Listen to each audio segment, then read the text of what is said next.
She knows that through her trials, nàng biết rằng xuyên qua những thử thách, persecution and heartache, sự bắt bớ và những sự thương tâm, that the safest, most beautiful place to be is the feet of Jesus. và là nơi an toàn nhất và đẹp nhất là ở dưới chân của Chúa. She trusts in the Lord with her whole heart, Nàng tin cậy nơi Chúa với tất cả tấm lòng, knowing that a song in the night season biết rằng một bài hát đến đúng lúc is far greater than no song at all. hơn là không có một bài ca nào hết. And through worship, Và qua sự thờ phượng, as she has yearned for more of him, dường như nàng được lòng Chúa nhiều hơn. he has established her identity Nàng thiết lập con người của nàng and defined her và uốn nắn nàng as a faithful, trở thành một người nữ trung thành, forgiven, tha thứ and free woman of God. và tự do trong Chúa. So let's talk about worship for one moment. Cho nên hãy để một ít phút nói về sự thờ phượng. Worship is the act of an abandoned heart, Thờ phượng là một hành động của một tấm lòng bị bỏ rơi, adoring its God. ái mộ Chúa, It's the ultimate union that humanity craves. là một sự kết hợp cao cả mà nhân loại khao khát. It's the deep calls unto deep of our existence. Đây là những sự kêu gọi sâu xa vào chỗ sâu thẳm của sự hiện hữu. Singing songs for spiritual entertainment doesn't even come close for passing as worship. Hát những bài hát để vui vẻ trong tâm linh cũng chưa phải là thờ phượng.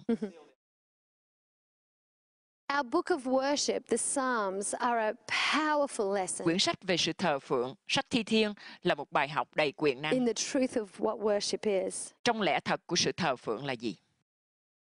The Psalms voice the cry of the soul, Thi Thiên nói ra lời than khóc của linh hồn, the anguish, the joy, sự buồn bã và niềm vui, the sorrow, the heights, and the depths of life. sự đau thương, chiều cao và chiều sâu của cuộc đời. But amazingly, you'll find that wherever the poet begins, Nhưng bạn sẽ khám phá một điều kỳ diệu là lúc nào bài Thi Thiên bắt đầu, whatever state he finds himself in, cho dù hoàn cảnh của thi sĩ như thế nào, he is almost always ending in worship. nhà thơ luôn luôn chấm dứt trong sự thờ phượng. I read recently this beautiful phrase. Tôi đã đọc được một lời gần đây như thế này.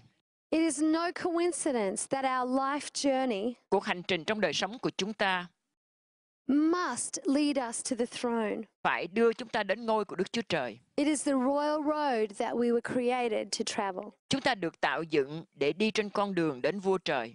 So just like I read about this woman of worship, Khi tôi tìm đọc về người nữ thờ phượng này, the Bible is filled with great examples of worshiping women. Kinh Thánh đầy dẫy những mẫu mực của những người nữ thờ phượng.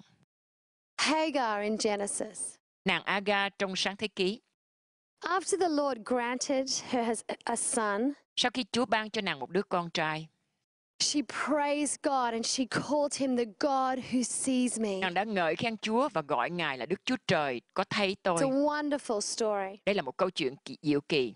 Miriam in Exodus, Miriam ở trong Xuất Ai Cập the Ký, first woman worship leader, người phụ nữ đầu tiên hướng dẫn thờ phượng. she led those Israelite women Cô hướng dẫn những chị em phụ nữ trong dân Israel in grateful tambourine-filled worship dùng tiếng trống cơm để thờ phượng. after God destroyed the Egyptian army. Sau khi Đức Chúa Trời tiêu hủy đạo quân của Ai Cập, She wouldn't let those women go. cô không để cho những chị em đó ra đi. She was a true leader. Come on, girls, let's praise. Cô thật là một người lãnh đạo. Chị em ơi, hãy ngợi khen. Deborah in Judges. Deborah ở trong các quan xét. She and Barak sang a song of praise to the Lord after he used them to deliver Israel from the Canaanites. Bà và Barak ca một bài ngợi khen Chúa sau khi Ngài dùng họ để giải cứu dân Israel khỏi dân Canaan. Again, it's a powerful, powerful song of praise and of worship. Một lần nữa, đây là một bài ngợi khen và thờ phượng rất là mạnh mẽ. Mary, the mother of Jesus, Mary, mẹ của Chúa Giêsu, sang a magnificent song of devotion and worship ca một bài ca tuyệt vời của sự tôn kính và thờ phượng. as she praised the God of heaven Khi bà ca ngợi Chúa của các tầng trời for what he was entrusting into her life. về những gì Ngài giao phó vào cuộc đời cô. Anna in Luke, Bà Anna trong Luca, she was a widow bà là một quả phụ who continually and steadfastly worshipped and prayed at the temple. là người thờ phượng và cầu nguyện trong đền thờ một cách liên tục và đều đặn. Her story is inspiring. Câu chuyện thật là khích lệ. Tabitha in Acts. Tabitha trong Công vụ các sứ đồ. She was a worshipper who displayed again her great love of God through acts of devotion and of Bà là good một người thờ deeds. phượng đã bày tỏ tình yêu vĩ đại của bà cho Chúa qua hành động tận hiến và những công She việc had tốt lành. kind hands. Bà có một đôi tay nhân từ. She had a kind heart. Bà có một tấm lòng tử tế. And she was a worshipper. Bà là một người thờ phượng. Lydia in Acts. Bà Lydia trong sách Công vụ. She was a radical worshipper, and Bà là một người thờ phượng Chúa hết lòng. her and her family were amongst the first believers in Philippi. Bà và gia đình bà là những người theo Chúa đầu tiên tại thành Philip. It's hard to even imagine Khó mà tưởng tượng what that woman would have seen. những gì người phụ nữ đó đã nhìn thấy. But a woman of worship, Như một người nữ thờ phượng, she knows how to birth a new day biết phải tạo ra một ngày mới mẻ như thế nào for the next generation. cho cái thế hệ kế tiếp mình. Are you a woman of worship? Bạn có phải là một người nữ thờ phượng không? I believe you are. Tôi tin rằng bạn là một người nữ thờ phượng. But one of my favorite stories Một trong những câu chuyện tôi thích nhất is found in Luke 7. là Luca đoạn 7. It's about a sinful woman. Đây là câu chuyện của người nữ tội lỗi. And I'm going to read it to you. Tôi sẽ đọc cho bạn. It says, when a woman who had lived a sinful life in that town Trong thành nọ có một người đàn bà trụy lạc. learned that Jesus was eating at the Pharisee's house. Biết rằng Chúa Giêsu đang ngồi ăn trong nhà của người Pha-ri-si. Verse 37. Câu 37.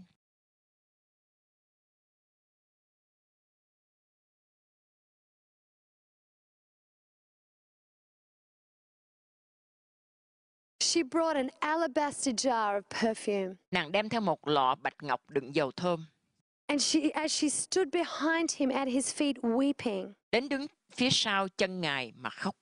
she began to wet his feet with her tears. Khi nước mắt rơi ướt chân Ngài, And then she wiped them with her hair. nàng lấy tóc mình lau And she kissed them and poured perfume on them. và hôn chân Ngài rồi sức dầu thơm lên.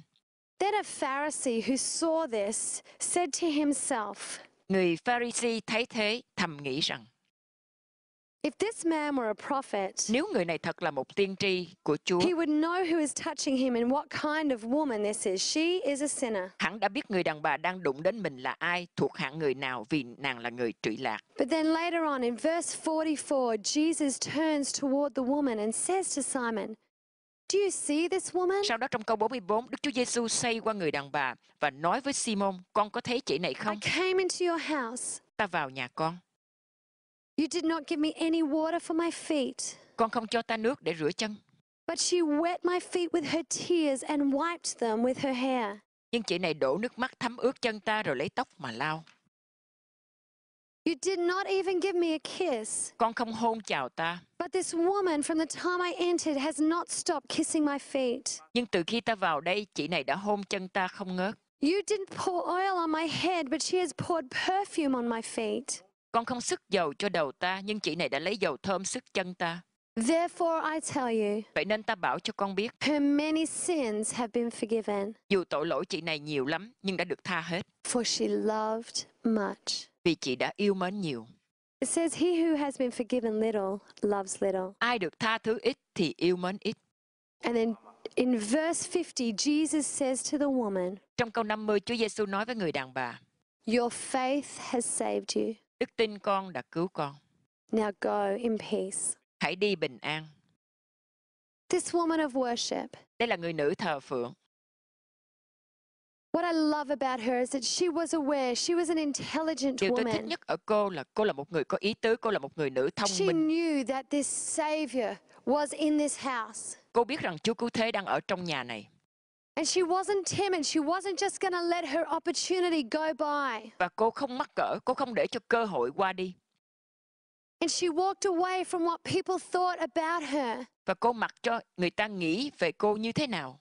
And she walked straight into the presence of the Most High God. Và cô đến thẳng vào sự hiện diện của Chúa cao quý nhất. Another thing I love about her Một điều nữa ở cô mà tôi rất thích is là that she came prepared with her finest. Kinh Thánh chép cô đã đến trong sự chuẩn bị món quà quý nhất. She didn't bring any leftovers. Cô không mang theo những gì dư thừa. In fact, I love it when David says, I will not bring before the Lord that which costs me Thật nothing. ra tôi thích điều David đã nói, tôi sẽ không đem lễ vật cho Chúa mà tôi không phải trả giá. Cheap worship, Sự thờ phượng rẻ tiền, careless worship, sự thờ phượng thiếu chuẩn bị, But this sinful woman brought her finest, the best that she had to Nhưng offer. người nữ trụy lạc này đã đem món quà tốt nhất, món đồ tốt nhất mà cô có để dâng lên. Another thing I love about her is that she faced great ridicule for her Một actions. điều khác mà tôi thích ở cô là cô phải đối đầu với một sự chế nhạo lớn lao cho công việc của And in cô. verse 39, remember we read that the Pharisee was critical of her.